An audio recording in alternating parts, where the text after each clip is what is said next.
May buntag mga kabasakan, no?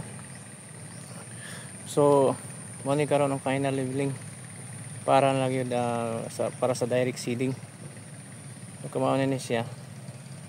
So pag humana ni sprayhan ni siya og pre-emergent herbicide.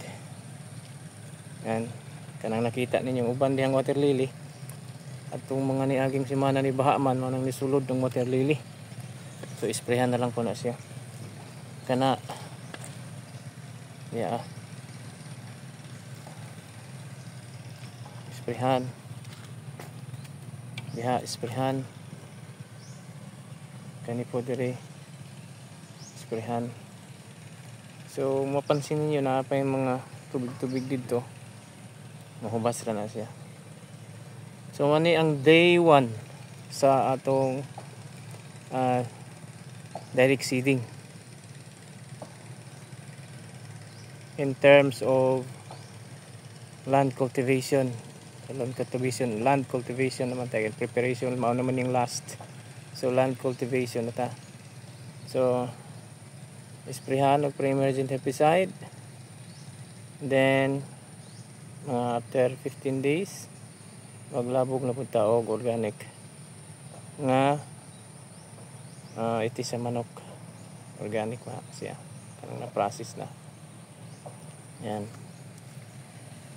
So worth it ang pag wait og 2 ka buwan para matotally decompose tong mga material diha nga na nang basakan, tong mga uhay kanang agi sa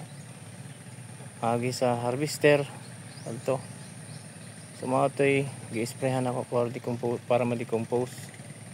Tapos mo na putoy pagkaon sa imuhang humay. Pero before pa na ako gipahakot ning one. Taas man diri banikahon man niya ipahakot. Padong diri para mapantay. Next cropping kani nga pilapil wala na siya. Kaya halos pantay naman eh. So, ni day 1 sa atong land cultivation, direct seeding, rice planting.